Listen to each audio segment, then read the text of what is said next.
Como todas las epístolas del apóstol Pablo, tienen una primera parte doctrinal y una segunda parte práctica.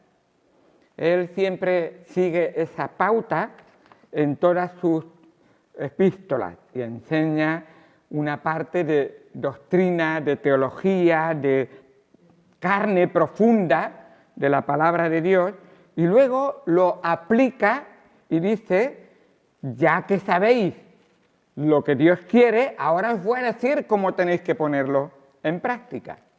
Entonces, hemos tenido Primera de Tesalonicenses y lo hemos visto. De hecho, su último capítulo es muy práctico. Llega hasta la práctica a tal punto que dice en Primera de Tesalonicenses, en el capítulo 5, en la parte práctica: oye, que el que no provee para los de su familia es peor que los incrédulos. Oye, que el que no quiere trabajar, pues que entonces que no coma. Es suficiente práctico, ¿no? Está bien claro lo que está, cómo aplica la doctrina.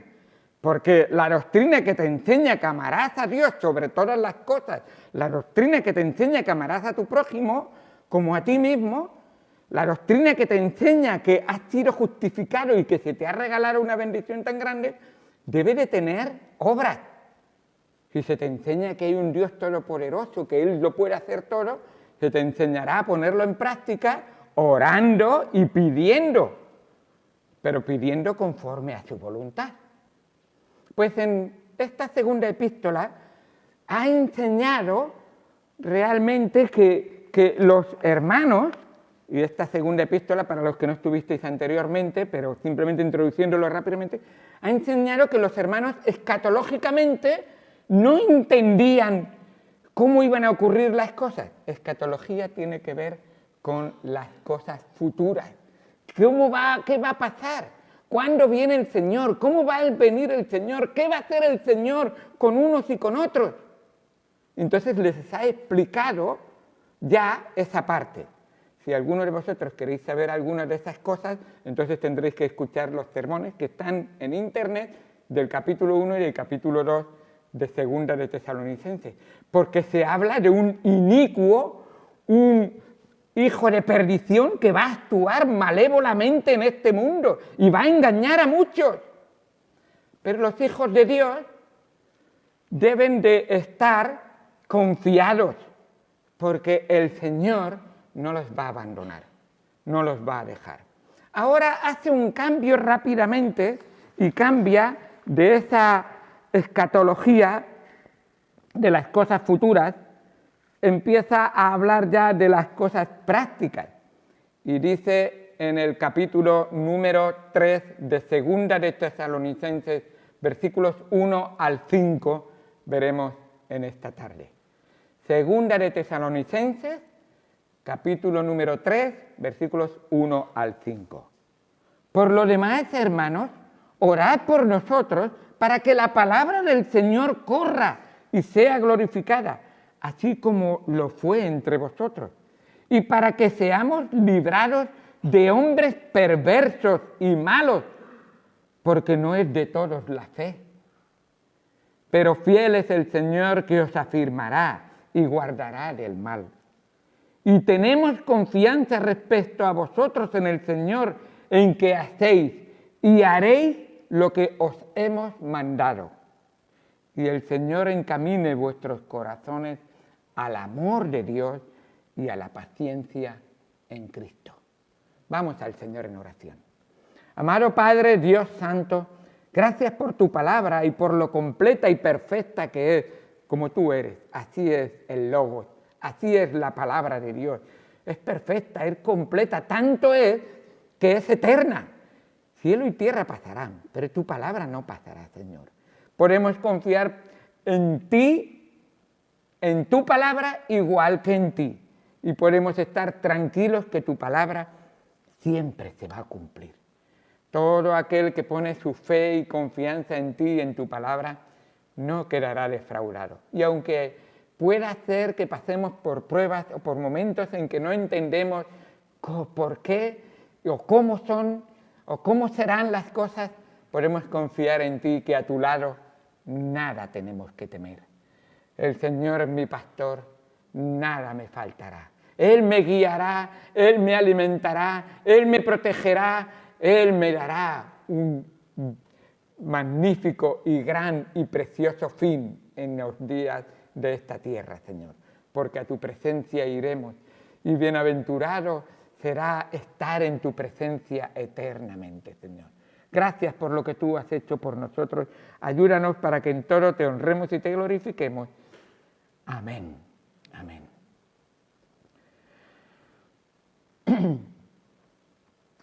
El apóstol escribe también como pastor a cada una de estas iglesias y entiende que la palabra apóstol tiene que ver con la raíz que tiene que ver con enviado, pero también tiene que ver con que ha sido comisionado personalmente con el Señor.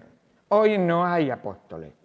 Hoy no hay apóstoles en el sentido que vemos en la palabra de Dios, porque no ha estado nadie en su presencia y Dios le ha revelado su palabra personalmente a él. Ya tenemos la palabra completa y perfecta del Señor Jesucristo. Y no hay que añadirle ni quitarle nada, como nos dice la palabra de Dios. Pero el apóstol escribe aquí como pastor. Y él realmente, al escribir a los tesalonicenses, para los que estuvisteis anteriormente, os conté que ellos estaban inquietos, estaban inseguros, estaban realmente sintiendo que la tribulación había venido sobre ellos. Entonces, si el Señor venía antes que la tribulación, entonces ellos no habrían ido con el Señor y se estaban encontrando en medio de grandes persecuciones, estaban siendo maltratados por las autoridades y por el pueblo, estaban siendo perseguidos, les estaban expropiando sus propias pertenencias. Algunos lo estaban pasando mal, eran apedreados, encarcelados, y ellos decían, ¿cómo es posible esto? Y él les dice, confiad en el Señor. No ha venido el Señor, por lo tanto, la gran tribulación todavía no ha ocurrido. Pero vuestro testimonio no tenéis que perderlo, porque os estén importunando, porque os estén estorbando, porque os estén afrentando, porque se estén burlando de vosotros. No tenéis que perder vuestro testimonio. Y él estaba preocupado porque no solamente es perder el testimonio, es que algunos estaban pensando, si esto es así, que lo hemos perdido, no vale la pena seguir al Señor. Y él estaba preocupado, habrán abandonado la fe, pero por la gracia de Dios él estaba muy contento de ver cómo habían caminado fielmente. Y les escribe como pastor. Así que quisiera con estos 5 versículos hablaros de lo que un pastor bíblico quiere para su rebaño. Lo que un pastor que ama al Señor quiere para sus ovejas, para su iglesia. Ser un pastor es el llamamiento más alto que un hombre de Dios puede recibir. No solo como privilegio, por supuesto que es un privilegio, sino como responsabilidad y obligaciones que tiene un pastor. Por eso cualquiera que predique y enseñe la palabra y se ofrezca para pastorear el rebaño de Dios, debe satisfacer las demandas más altas que tenemos en la palabra de Dios. Dios exige un estándar y tiene un nivel para alcanzarlo. Así que les encarga que deben de enseñar la palabra de Dios con precisión. Les encarga que tienen que cuidar de la grey con constancia y les encarga también a vivir en las más altas normas de moralidad. Cuando el Señor Jesucristo estuvo aquí dirigiéndose a Pedro, le da una de esas instrucciones: Pedro, apacienta a mis ovejas. Y así se le manda a cada pastor. Así que en los primeros días de la iglesia, los 12 apóstoles determinaron qué es lo que deberían de hacer los pastores. Y les dice en Hechos capítulo número 6, el versículo número 4, Les dice, mira, hay muchas otras actividades en la iglesia. Vosotros, hermanos, estad activos en ellas, ocuparos en ellas, pero dejad que nosotros, y le dice así en Hechos 6:4, y nosotros persistiremos en la oración y en el ministerio de la palabra. Así, eligieron a 7 diáconos para que se encargaran de otras tareas, que hay muchas tareas para hacer en la iglesia.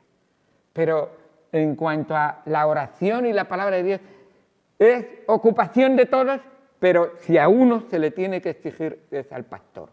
Así que lo vemos como lo enseña y les dice. El apóstol Pablo también, cuando fue a la iglesia en Éfeso y se iba a marchar, él llamó, Éfeso era una iglesia central que estaba rodeada de muchas otras iglesias. De hecho, Apocalipsis nos da 7 iglesias que estarían alrededor de Éfeso. Y dice que Pablo llamó a esos pastores y obispos y les hizo venir y les dijo en Hechos capítulo número 20, versículos 27 y 28, porque no he rehuido anunciaros todo el consejo de Dios. Y esa es una de las responsabilidades del pastor. El pastor debe de enseñar toda la Biblia. No una parte no me interesa o no me gusta o no me parece bien o está anticuada. No. Es la responsabilidad del pastor enseñar toda la palabra de Dios, todo el consejo de Dios. Por tanto, dice el apóstol Pablo, mirad por vosotros y por todo el rebaño en que el Espíritu os ha puesto por obispos para apacentar la iglesia del Señor, la cual Él ganó con su propia sangre, por su propia sangre. Las almas de cada verdadera iglesia, de cada iglesia en las que hay cada verdadero hijo de Dios, ha costado sangre del Señor Jesucristo. Por lo tanto, no tratar esas almas conforme a la palabra del Señor es despreciar la sangre de Cristo. Y pastores habrá que tendrán que darle cuentas al Señor por lo que han hecho con aquellos que el Señor Jesucristo derramó su sangre preciosa por ellos. Así que exige mucho. La palabra de Dios nos dice en Hebreos, capítulo número 13, hay 2 versículos ahí que estudiaremos más, pero solamente voy a leer ahora, cuando lleguemos ahí, estamos también estudiando en Hebreos. Hebreos capítulo 13, versículos 7 y 17. Hebreos 13, versículos 7 y 17. De la misma manera que exige al pastor, la palabra de Dios dice a la congregación, relaciónate bien con tu pastor, pastor, relaciónate bien con tu iglesia. Y dice así, acordaos de vuestros pastores que os hablaron la palabra de Dios, considerad cuál haya sido el resultado de su conducta e imitad su fe. Jesucristo es el mismo ayer y hoy y por los siglos. Y pone ahí, no debemos de tener una conducta hoy y otra conducta mañana. Debemos de seguir el ejemplo del Señor. Él fue el mismo ayer, hoy y por los siglos. Él no cambia. Por lo tanto, la doctrina no cambia. El testimonio no debe cambiar. Y debemos de mantenernos fieles al Señor. Dice el versículo número 17. En ese 7 hemos dicho, acordaos de vuestros pastores. Y vamos a ver que ese acordar, en esos 5 puntos vamos a ver uno, ahora después. El versículo 17, obedeced a vuestros pastores y sujetaos a ellos, porque ellos velan por vuestras almas como quienes han de dar cuenta, para que lo hagan con alegría y no quejándose, porque esto no os es provechoso. Esto está escribiendo la congregación, está diciendo, vuestro pastor, que habéis considerado que está andando fielmente en la palabra de Dios, en el versículo 7, y habéis visto que tiene buen testimonio, entonces ese buen testimonio es porque se basa en la palabra de Dios, entonces no porque a él le parezca bien, sino porque la palabra de Dios lo dice, escúchale, obedécele y sigue en el camino del Señor. Porque eso os es provechoso a vosotros. Y el que escribe dice, orad por nosotros. Y seguramente sería pastor también, el que escribe esto. Volviendo otra vez a 2 de Tesalonicenses, quisiera mostrar que cuando pastor e iglesia cumplen el uno con el otro las responsabilidades mandadas en las Escrituras, Dios bendice a esa iglesia y la hace realmente fuerte, eficaz y una iglesia gozosa. Esa unión en la palabra de Dios no está en la mente de un pastor ni en cómo predica o la forma, sino en la palabra de Dios. La iglesia mira a la palabra de Dios y por lo tanto responde así a su pastor. El pastor mira a la palabra de Dios y por lo tanto así enseña y es ejemplo de la congregación. Y esa iglesia fuerte es unidad y es una iglesia gozosa, una iglesia eficaz. La primera cosa que un pastor bíblico quiere para su iglesia, que nos muestra aquí la palabra de Dios, la primera cosa lo vemos en los versículos 1 y 2. Y es, un pastor quiere una iglesia que ora por él y ora por todos. Una iglesia de oración. Una iglesia que ora. Dice, por lo demás, hermanos, orad por nosotros, para que la palabra del Señor corra y sea glorificada, así como lo fue entre vosotros, para que seamos librados de hombres perversos y malos, porque no es de todos la fe. Hermanos, hay tentación, hay siempre tensión en la vida de una persona, en la vida de los pastores, en la vida de los miembros. Necesitamos la oración, necesitamos orar los unos por los otros, necesitamos ver a Dios obrar en nuestras vidas y no hay manera más eficaz de acceder a la presencia de Dios que a través de la oración, a través de la oración. Cuando Dios quiere hacer algo grande con su iglesia, la pone de rodillas primero, a orar. ¿Tú quieres ver la iglesia cómo obra el Señor en ella? Acude a los cultos de oración, acude a los momentos de oración, ora en tu aposento a solas con el Señor y ven a derramar tu corazón delante del Señor en la casa de oración. No en vano se llama casa de oración a la iglesia. Así es. Pablo era inigualable como ministro de Dios, era eficaz, era talentoso, tenía muchas habilidades naturales dentro de él mismo, tenía la mejor educación rabínica, era un pensador, un comunicador brillante, era lógico, era persuasivo, era perceptivo espiritualmente, sabía ampliamente mucho de misiones y de cómo fundar iglesias, pero aún así él pide a los tesalonicenses, esos nuevos creyentes, esos creyentes que se acaban de bautizar, esos creyentes que están pendientes de bautizar y que son nuevitos, él les dice, orad por nosotros. Necesito vuestras oraciones. ¿Y sabéis por qué? El punto común de la oración no es ni el pastor ni el miembro. El punto común es el Señor. Y la oración se dirige al Todopoderoso, al Omnisciente, al Omnipresente. Y a Él es a quien dirigimos toda oración y todo aquello que pidamos conforme a su voluntad. No pone condición de ser más años creyente o menos creyente, de ser más ferviente o menos ferviente.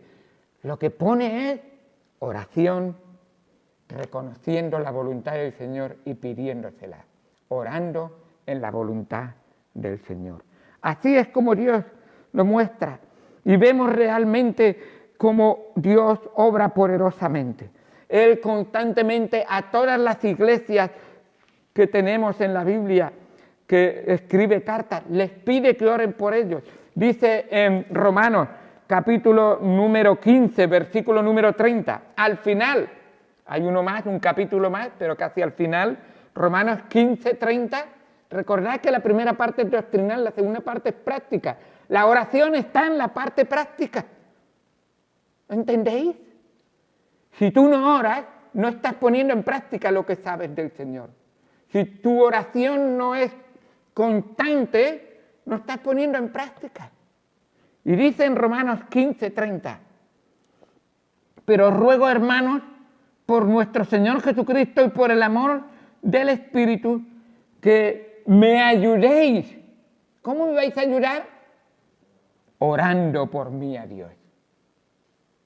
No hay mejor ayuda que le puedes dar a tu pastor que orar por él todos los días. Recuérdalo todos los días en tu oración. ¿Cómo será de bendición para ese pastor tener ovejas, tener miembros del cuerpo de Cristo orando por él? ¿Para qué? Dice versículo 31. Para que sea librado de los rebeldes que están en Judea y que la ofrenda de mi servicio a los santos en Jerusalén sea acepta, para que con gozo llegue a vosotros por la voluntad de Dios y para que sea recreado juntamente con vosotros. Él está orando, está pidiendo oración porque la tarea que tiene por delante, y hermanos, el pastor no es el superhombre de la congregación. El pastor no es el que no puede caer. El pastor es un hombre de carne y hueso, como usted y como yo, como cada uno de nosotros. Y necesitamos orar por cada uno de nosotros, y yo lo necesito también. Así que oremos para que el Señor no nos tiente, no nos deje caer en tentación. ¿Cuántas veces se ha dicho? Si el lobo asusta al pastor, las ovejas están perdidas. Qué triste. Si se destruye el pastor, se destruye el rebaño. Así es. Y lo hemos visto ocurrir en más de una ocasión. La oración es imperiosamente importante, imperativamente importante, urgente. Dice en Efesios, escribiendo a la iglesia en Éfeso, capítulo 6, versículo 18, hemos visto escribiendo a la iglesia en Roma, ahora la iglesia en Éfeso, Efesios 6, 18, orando en todo tiempo con toda oración y súplica en el Espíritu y velando en ello con toda perseverancia y súplica por todos los santos. Orad por los demás, por mí no. ¿Qué dice el 19? Y por mí. Y era Pablo. Qué miedo me tengo a mí mismo si no oráis por mí. Pobre de mí. Y os lo digo de verdad, estoy en las manos del Señor, pero el Señor quiere escucharos. Orar delante de Él. Venid a la casa de oración a orar. Y orad por mí. Y era Pablo. A fin de que al abrir mi boca me sea dada palabra para dar a conocer con denuedo el misterio del Evangelio. Hermanos, ¿queréis un pastor que predique fielmente la palabra de Dios? Orad por él. Pedirle a Dios que lo coja bien fuerte entre sus manos y que no lo suelte. Y lo digo porque soy de carne y hueso. Y por la gracia de Dios estoy aquí. No por mis fuerzas, no por mi sabiduría, no por mi templeza de... No. Es la gracia del Señor y vuestras oraciones. Y vuestras oraciones. ¿Cómo necesitamos la oración? Y este pastor que ama a su iglesia está regocijándose en las oraciones de su rebaño. ¿Y cómo nos regocijamos cada uno de nosotros? Y podríamos seguir, pues estamos en Tesalonicenses, pues del capítulo 5 de Primera de Tesalonicenses, capítulo 5, versículo 25. Lo dice bien claro, bien directo. Primera de Tesalonicenses 5:25. Hermanos, orad por nosotros. Y Pablo no es egoísta, él dice, yo tengo un equipo al lado de mí. Orad por todo el equipo. Orad por los diáconos, orad por los profesores de escuela dominical, orad por las mujeres que enseñan en la congregación, orad por los que tienen responsabilidades en la iglesia. Orad los unos por los otros. Una de las frases que más se repite en todas las epístolas es los unos por los otros. Dios no tiene unos importantes y otros menos importantes, es los unos por los otros, los unos con los otros, los unos en los otros, constantemente. Y así quiere que seamos. A menudo predicaba a audiencias Pablo que no le habían invitado y no les gustaba su predicación. Y él pide, orad por mí. ¿Sabéis dónde se encuentra cuando escribe Primera y Segunda de Tesalonicenses? Se encuentra en Corinto. Y ahí en la iglesia en Corinto había sido maltratado, había sido despreciado. Y el Señor se le tiene que aparecer y no tenemos tiempo de ir a Hechos. Y se le aparece y le dice, yo tengo aquí mucho pueblo, te voy a cuidar y te voy a proteger, pero tú permaneces fiel. Pablo dice, pues después de la paliza que me han dado, no sé si quiero continuar. Y dice, pero por tu amor, por supuesto, que lo voy a hacer. Y él permanece ahí, predicando la palabra de Dios. Volviendo al texto, nos dice, por los demás hermanos, orad por nosotros para que la palabra del Señor corra y sea glorificada. Hermanos, no sabéis la cantidad de iglesias en que la palabra del Señor no corre, en que la palabra del Señor no es glorificada, en que se hace muchas veces un culto de entretenimiento, un culto de pasar el rato, un culto de alabar al cantante principal y solamente hacer un escenario, un show. Y el Señor dice, no, es importantísimo la santidad. Y no hay santidad si no se presenta de tal manera que la palabra del Señor, la palabra ahí, la palabra para palabra es el logos. Y esa es el logos, la palabra. Y cuando vemos en Juan 1:1, dice, en el principio era el logos, la palabra, el verbo, dice ahí. Y ese logos tiene que ver con esa palabra, porque es la palabra que tiene todo poder. ¿Cómo fue creado todo el universo entero? Por la palabra de Dios.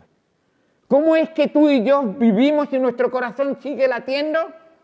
Por la palabra de Dios. ¿Cómo es que hemos sido regenerados, hemos nacido de nuevo, hemos sido lavados y estos hijos de Dios? Por la palabra de Dios. Entonces dice, esa palabra tiene que correr, no se puede estancar, tiene que alcanzar a otros, tiene que continuar, no se puede parar.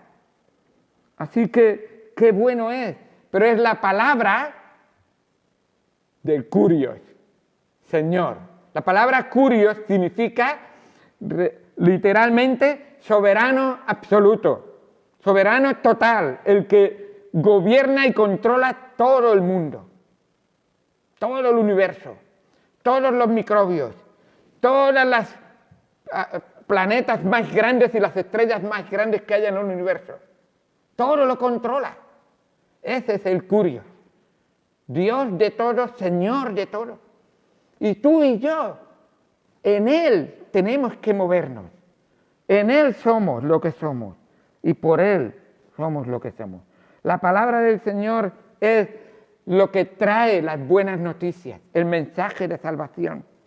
Que la palabra de Dios corra y avance y llegue a toda criatura.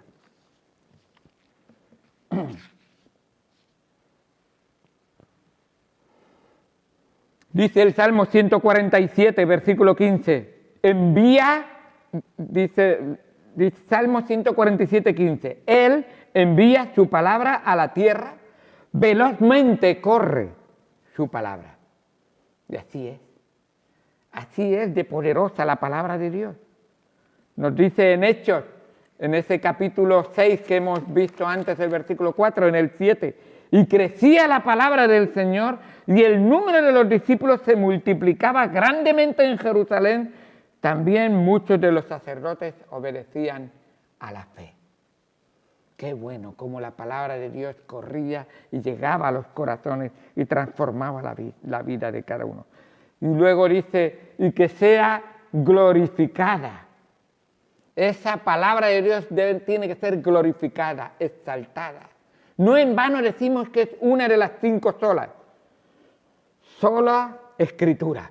Esta es la total y completa autoridad y permanente y eterna autoridad para nuestra vida, la palabra de Dios. Solo Jesucristo es otro de los solos, solo fe es otro de los solos, pero no en vano, es la Escritura. Ahí lo tenemos. Ella debe de ser la que recibe toda la atención, toda la autoridad, toda la gloria. Doxología es la palabra que es glorificada. Doxologías se cantan, hay un himno que va así, pues glorias se elevan al Señor. Así es. Para que seamos librados de hombres perversos y malos, porque no es de todos la fe. Y es fuerte, pero Pablo dice, cuidado, hay personas que aparentan y no son. Hay personas que van contra la palabra de Dios y no le dan la gloria a Dios. No es de ellos la fe. Ya sabemos que fuera de la iglesia, que fuera de la casa de Dios hay muchos que no glorifican a Dios, pero a Él le debemos de dar toda la gloria. No todos creen el Evangelio. Y Pablo les previno y les dijo, porque no es de todos la fe. Y esa fe que es la convicción de lo que se espera, como nos dice en Hebreos 11. Sí, muy bien, me alegro mucho. Es pues la fe, la certeza de lo que se espera, la convicción de lo que no se ve. Confundido. Qué bueno es esa fe que confía en el Señor. Pero los que no creen no podrán agradar a Dios porque sin fe es imposible agradar a Dios. Y el que se acerca a Dios tiene que creer que le hay y que es galardonador de los que le buscan. En segundo lugar, los pastores desean que su iglesia confíe en el Señor. Dice el versículo número 3, pero fiel es el Señor que os afirmará y guardará del mal. ¿En quién estáis confiando? ¿Estáis confiando en el Señor en todo momento? Sí, yo confío en el Señor, pero ante la enfermedad, ante la situación de no tener dinero, entonces no sé si el Señor... Y el Señor dice, pero fiel es el Señor que os afirmará y guardará del mal. Cuando Pablo escribió esta carta, estaba en Corinto y él sabía que había muchos perseguidores, muchos que maltrataban a la gente, y dice, de todas maneras, pases por la prueba que pases, no dejes de confiar en el Señor. Confía en la palabra del Señor. Estate fiel a la palabra del Señor y Él te va a ayudar. Dice en Hebreos 10:27, mantengamos firme sin fluctuar la profesión de nuestra fe, de nuestra esperanza, porque fiel es el que prometió. Hebreos 10:23. Mantente firme, mantente fiel al Señor, mantente constante al Señor. Señor, no tengo trabajo. El Señor nos da trabajo. Señor, ahora ya no tengo tiempo para ti. El Señor dice, sé fiel siempre a mí, con o sin trabajo. Sé constante, cumple delante de Él en todo momento. El apóstol Pedro dice en 1 de Pedro 4:19, de modo que los que padecen según la voluntad de Dios, encomienden sus almas al fiel Creador y hagan el bien. Ante la prueba y ante la dificultad, encomienda tu alma al Señor, que es el fiel Creador, y haz el bien. Hónrale y glorifícale con tu vida. Y Él nos ha prometido que esa confianza en el Señor no va a ser defraudada. Él nos va a proteger, nos va a cuidar.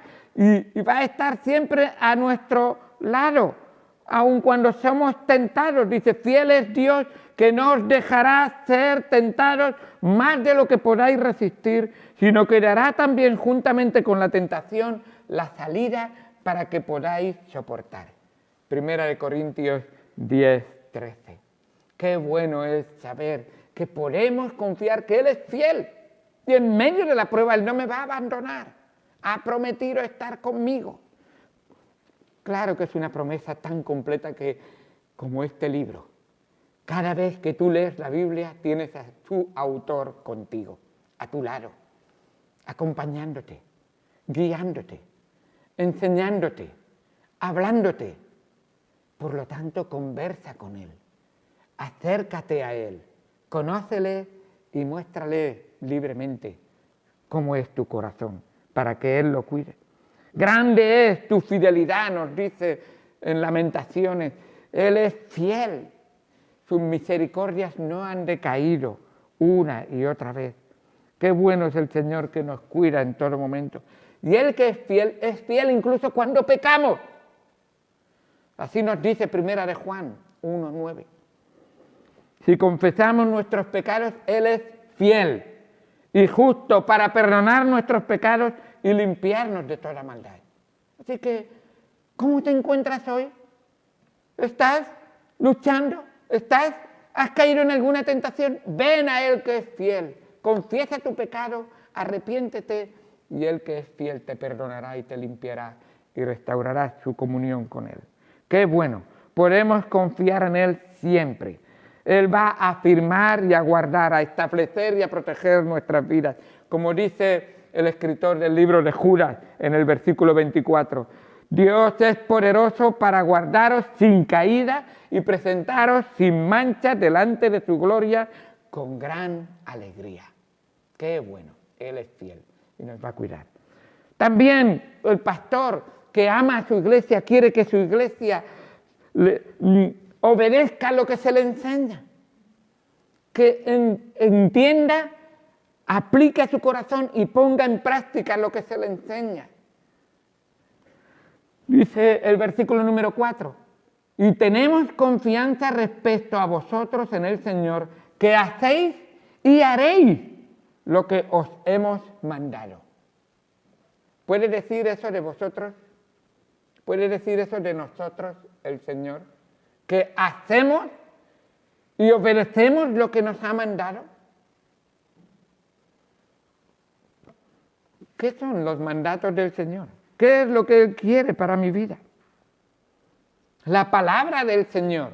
Y recuerda que hemos hablado de esta oración que dirigimos al Señor, al Curios, al total, al Todopoderoso, aquel que es dueño, aquel que es Señor, aquel que manda en nuestras vidas.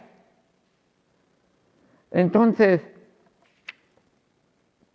debemos de confiar también en Él. Y ahora se nos dice, debemos de obedecerle a Él en todo momento.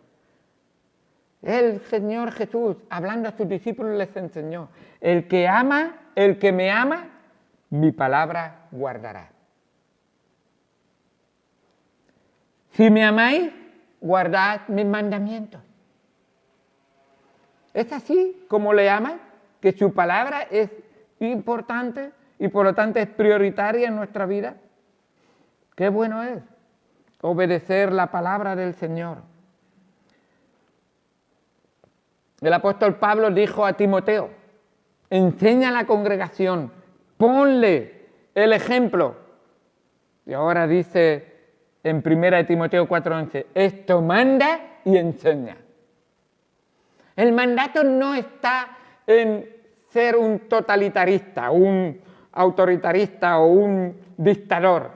El mandato está en obedecer la palabra de Dios, en enseñar la palabra de Dios y que la iglesia, los hermanos, obedezcan la palabra del Señor. No obedecéis a un hombre, obedecéis al Señor cuando se os enseña la palabra del Señor.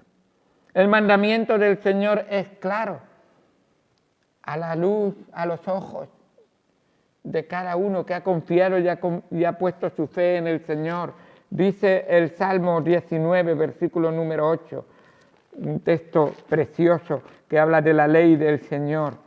Qué bueno. Dice Salmo 19, versículo número 8. Los mandamientos de Jehová son rectos que alegran el corazón, el precepto de Jehová es puro que alumbra los ojos, para que veamos y lo podamos obedecer. Qué bueno es confiar en el Señor. Y para finalizar, el pastor desea que su iglesia crezca, no que se estanque, que siga creciendo espiritualmente. Dice el versículo 5, y el Señor encamine vuestros corazones al amor y a la paciencia en Cristo. Encamine. En el camino se camina. Si te paras, no has seguido el camino. Entonces ese encaminar es caminando. Y yo creo que la vida cristiana deberíamos de verla como esos dos caminantes de Emaús, que encontraron al Señor Jesucristo y el gozo a su corazón, el abrir sus ojos, no les vino hasta que la palabra del Señor no les fue enseñada y ellos escuchándola y aplicándola a su vida y estudiando, conociendo y profundizando la palabra del Señor.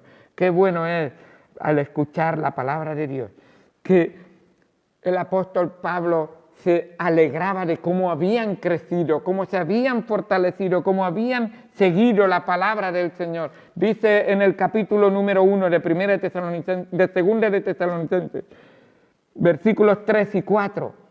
Debemos siempre de dar gracias a Dios por vosotros, hermanos, como es digno, por cuanto vuestra fe va creciendo. Y el amor de todos y cada uno de vosotros abunda para con los demás. Es ese deseo de crecer espiritualmente. Va creciendo en fe, va creciendo en amor o abundando en amor, va esparciendo el Evangelio, va testificando, va viviendo. Por tanto, que nosotros mismos nos gloriamos de vosotros en las iglesias de Dios por vuestra paciencia y fe en todas vuestras persecuciones y tribulaciones que soportáis. Y está diciendo, mira, habéis sido fieles a pesar de las pruebas que habéis tenido en vuestra vida. Qué bueno es que ese agape, el amor del Señor, sea una realidad entre nosotros. El amor del Señor. El amor que no se acaba, nunca cambia y siempre permanece fiel como es el del Señor. El que debemos de practicar cada uno de nosotros, como nos enseña la palabra de Dios. Dice Juan 15:9, como el Padre me ha amado, así también yo os he amado. Permaneced en mi amor.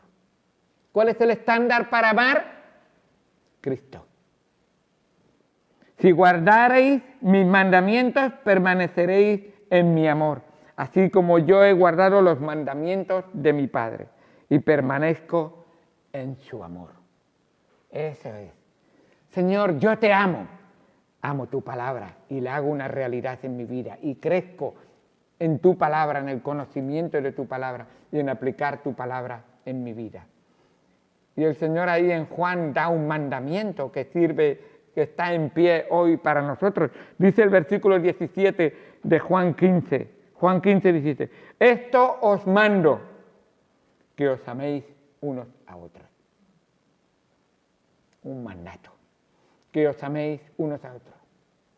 Ese amor es imposible ponerlo en práctica si no se viene a la iglesia, a la casa de oración, a reunirnos con los hermanos, a mostrarle el amor, ese amor al Señor y a los hijos del Señor.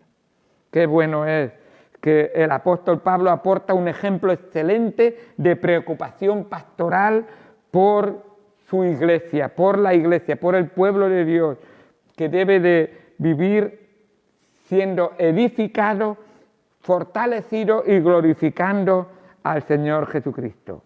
Ningún pastor de una congregación local podría pedir más de su rebaño que oren por él, que confíen en el Señor y que obedezcan lo que el Señor les enseña o el pastor les enseña en la palabra de Dios, creciendo espiritualmente. Vamos al Señor en oración. Amados